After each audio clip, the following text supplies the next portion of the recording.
los presento al compañero Tete Romero, quien nos va a ayudar a contextualizar lo que acontecía en el mundo y lo que acontecía en la región en ese 69. Con el arriba nervioso y el abajo que se mueve. Buenas tardes. Gracias, querido Hugo, Marga, Gladys, por la invitación. Gracias, Ana, por la ley. Carlos, estamos bajo el aura de la querida Dafne Zamudio. Lo primero que quiero decir es que hay que cambiar, yo sé que ustedes lo hacen, la óptica de cómo recordar el 13 y el 15 de mayo. Primero hay que recordar todo mayo del 69 y, se me apuran, todo el proceso de descolonización cultural que rompió la ilusión de que la universidad podía progresar y prosperar al margen de la sociedad. Digo esto porque en buena parte de las universidades todavía se estudia que la mejor etapa de la universidad pública fue entre el 56 y el 66. Pero lo importante es que es la historia de una victoria, así como tenemos la obligación de narrar la historia de las derrotas, como dice Walter Benjamin. Todo lo que sucedió en el 69 es extraordinario y no se puede explicar cuáles fueron los dos blancos centrales del golpe del 76 si no explicamos por qué asustó y cómo asustó una insurrección popular que en otra época no se consigue. Los dos blancos clave fueron la universidad pública, el estudiante como sujeto político, pero tampoco sirve si no decimos el obrero industrial como sujeto estratégico. Lo dice, por si faltaba no leerlo, hay que leerlo, José Alfredo Martínez de Oz en un libro imperdible. José Alfredo Martínez de Oz, el jefe civil de la dictadura de Julián Fícari. Una entrevista. Dice, para descolonizar teníamos que desindustrializar selectivamente, porque nos habíamos dado cuenta que lo del 55 no bastó, porque había un altísimo nivel de sindicalización, lean lo que escribió Hugo Rodríguez en el libro, y sobre todo de obrero industrial. Por eso no hay industricidio sin ataque brutal a la educación pública y a la universidad. El problema no es, me parece que el problema es estudiarlo por separado. A veces las consignas se explican mucho cuando surgen del calor popular. Obreros y estudiantes unidos adelante no fue una mera consigna, fue un hecho, un acontecimiento político. Y eso está en disputa. Acuérdense que Norberto Galasso nos dice, la historia como política de la memoria, nada más móvil. Y siempre está en disputa. Y la política como historia del presente. Nosotros tenemos que decir que el 13 de mayo del 69, empezó antes, pero como hito empieza a ser la historia de una victoria que rompe el Estado autoritario que Onganía había instaurado, nada más y nada menos que hace 60 años, porque vamos a conmemorar tanto el golpe como la noche de los bastones largos. Leo parte de algo que escribí en Culturicidio y después vamos a contextualizar por qué no nació de un repollo lo que hoy se conoce como 3 generaciones. La parricida del 55, la del 66 y la del 73. A la parricida del 55, ¿por qué se dice parricida? Porque habían sido la brigada ilustrada de choque apostando al golpe del 55 y desde el plan Prelche en adelante, cuando entra Argentina al Fondo Monetario Internacional y sobre todo lo que sucedió en el 66, basta leer los documentos de FUNE, de la pre-FUNE y de FUA, para ver cómo las posiciones van cambiando y el acercamiento del mundo universitario a un mundo con el cual no se rozaban, salvo en teoría, con el mundo obrero, es uno de los hechos escandalosos a tal punto que hay una editorial imperdible del 73 de Mariano Grondona que dice la mezcla explosiva de la universidad caótica. Es esa universidad que entre el 73 y 74 explica el auge del movimiento estudiantil. Bueno, nos metemos. La dictadura de Onganía no había conseguido disciplinar a la sociedad argentina tras su proyecto de poder corporativo. Logró en cambio generar formas de oposición y luchas sociales que no se atenían a las reglas de juegos tradicionales. Esto de, por ejemplo, no solamente la noche de los bastones largos. La intervención a la universidad significó 700 de los mejores investigadores y docentes, se dice echados, en realidad muchos renunciaron. César Milstein, por poner el ejemplo, es uno de ellos, premio Nobel de Química, pero aparte el fenómeno de el prestigio de las universidades privadas, ¿saben qué tiene que ver? Con los docentes que terminaron trabajando ahí, porque antes del 66 las universidades privadas no tenían prestigio. Es más, realmente tienen la primera ayudita con Frondizi en el año 58, que es el que abre un poco la subsidiariedad del Estado. Estos jóvenes que habían apostado a la dictadura empiezan además a leer otras cosas. Un simple año para graficar esto, año 57. Rodolfo Walsh escribe Operación Masacre. Rodolfo Walsh, que viene del antiperonismo y, como dice, haciendo la investigación le cambió la vida. Héctor Germán Westergel escribe El Eternauta. Juan José Hernández Arregui escribe Imperialismo y Cultura.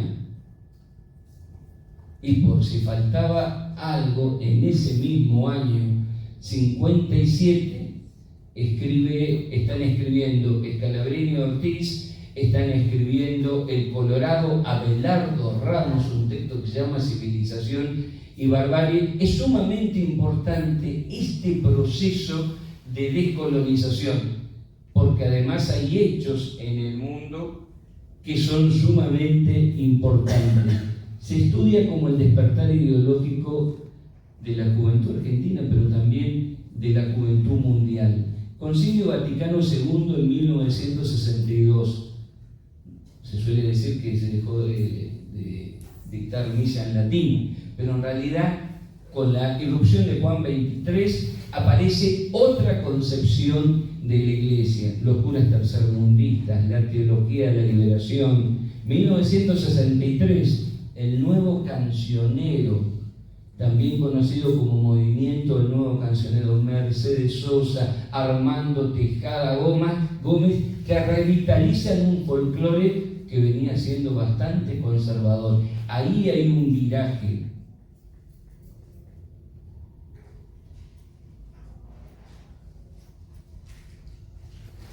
La economía, las políticas de ajuste de Onganía. Se impuso un congelamiento salarial por 2 años, eliminación de paritarias libres, devaluación de la moneda y supresión del sábado inglés, pago doble desde el sábado al mediodía. Esto generaría uno de los hechos que generaría el cordobazo. Fíjense la aparición de esta dictadura, lo que generó en una provincia como Tucumán. El cierre masivo de 11 de los 27 ingenios azucareros en Tucumán comenzó el 22 de agosto del 66, mediante el operativo Tucumán. 60.000 trabajadores fueron despedidos, provocando una inmigración masiva y profundizando la pobreza con la primera villa miseria en Buenos Aires. Un hecho artístico refleja esto. 2 años después, Tucumán arde, una obra de arte colectiva que todavía se estudia hoy. Año 67, el asesinato del Che Guevara. Habíamos hablado, no lo hablamos, pero estamos hablando del 59, la guerra de Argelia, estamos hablando de lo que es la revolución cubana, y llegamos al año 68, que es un año extraordinario y y es tan rico como el 69. Se produce la segunda Conferencia General del Episcopado Latinoamericano en Medellín, 1968, celebrada en Colombia, que buscó aplicar la renovación del Concilio Vaticano II en Latinoamérica. En Resistencia, en el Colegio Mayor, curas y filósofos como Rubén Dri son claves para entender cómo la juventud católica asume la opción por los pobres y asume además una tarea de transformar a partir de la praxis. No podemos transformar si no nos transformamos. 1968, Cine Liberación, Fernando Pino Solanas, Octavio Quetino y el gran Gerardo Vallejo, y una obra maravillosa que circuló hasta el 73 en latas clandestinas, La Hora de los Hornos, una obra revolucionaria, pero aparte que iba, ¿cómo era el circuito de ver esta película? En una fábrica, en un barrio, en la fábrica contraturno se quedaban los laburantes.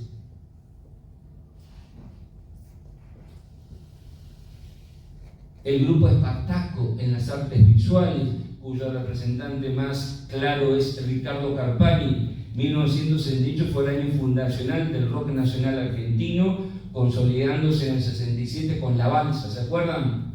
Pero aparte en el 68, ¿quién aparece? Almendra, Manal, Los Abuelos de la Nada, y sus letras empiezan a ser, como la del nuevo folclore, la banda sonora de una generación.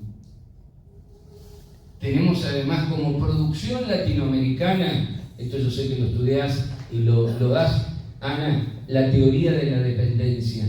Es clave como producción de la sociología latinoamericana, sobre todo en Brasil, también con representantes argentinos, Enzo Faleto, en el caso de Brasil, Darcy Ribeiro, Fernando Enrique Cardoso, que proponen entender que si hay imperialismo y hay oligarquía, si no entendemos el grado de dependencia sistémico, no podemos, sin esa lectura, sin esa teoría del conflicto, no se pueden resolver los conflictos.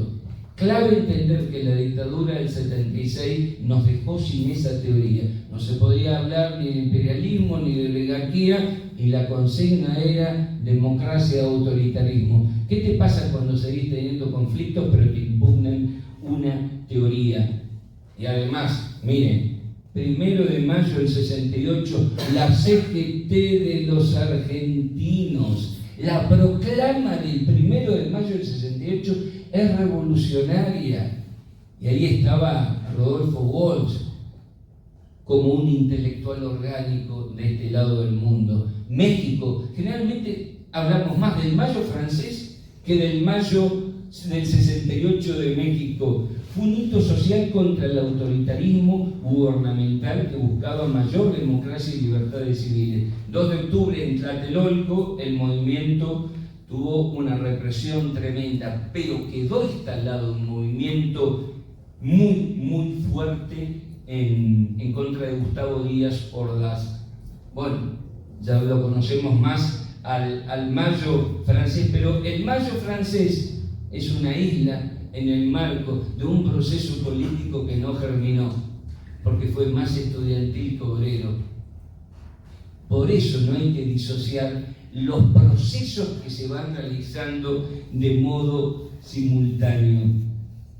Pero además tenemos como hecho que empieza, porque hay ya fotografía de guerra, a romper el ideal del sueño americano, dentro y fuera de Estados Unidos, la guerra de Vietnam, otra historia de una victoria, ¿sí? 75 es la derrota definitiva de Estados Unidos, pero el año 68 es el año donde las fotos explotan y tenemos esa foto de esas nenitas corriendo con su cuerpo magullado por el efecto del napalm.